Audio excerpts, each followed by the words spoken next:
The wandering mind is the mind that keeps you up at night. The wandering mind is a summation of memories, of social conditioning that we've been taught, ideas of right and wrong, good and bad, should to and should not to, usually by people from authority, politicians, priests, police, parents, and teachers. They truly are many, many thoughts. The wandering mind can go back into the past and reconnect to learn from the past. The wandering mind can also lead us into a future to prepare and plan, and then to come back in the present, motivated by our plan. The wandering mind is also the thinking mind, the contemplating mind, the figuring out mind, the questioning mind. Who am I? Where did I come from? What is my purpose here? When you hear these things, you're listening to your wandering mind, a form of your wandering mind. The egoic mind is also part of the wandering mind. The angry mind is also part of the wandering mind. In anger, frustration, and anxiety, we cannot think straight. In dualism, right and wrong, good and bad, should to, should not, could have, could not,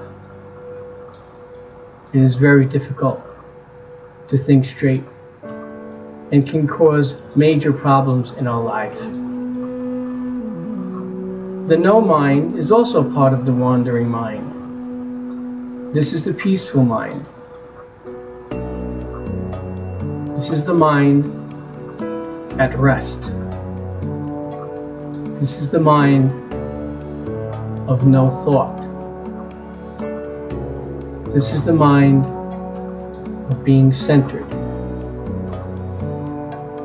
This is the mind of a feeling of fulfillment.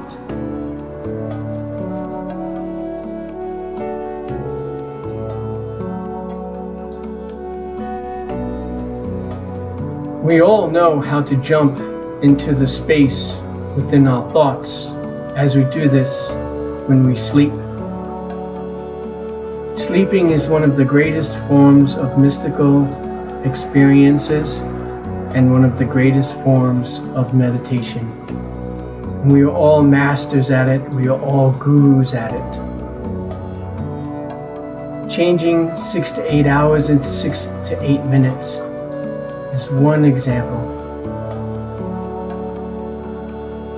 Jumping into the space within our thoughts is what we do when we fall asleep. The wandering mind is like a shadow. It follows us. Jumping into the space within our thoughts is like a light shone on that shadow. The shadow has not gone out of existence. The shadow still has the potential to show up when the space of light or the light space is not shown on it. It is our resistance to the shadow that caused the shadow to become darker. It is our acceptance of our wandering mind, the shadow, that sheds a space and sheds a light onto the shadow.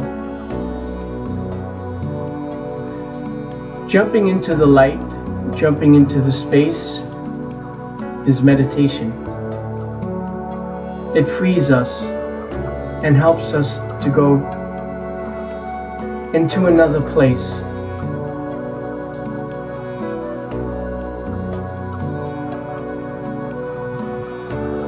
By watching the wandering mind, as if you were sitting on a hill and watching yourself at the bottom of the hill, by not becoming identified with the wandering mind as being you, by not judging the wandering mind as to whether it is good or bad, right or wrong, we jump into a space free of it.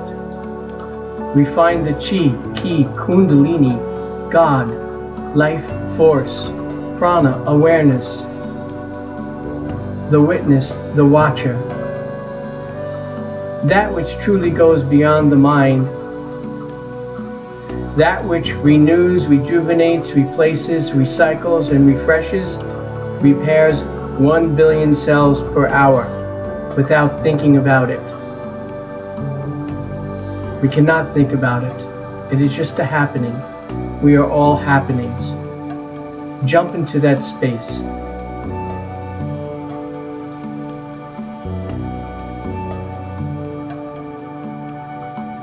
If you try to find the space and cannot, no worries.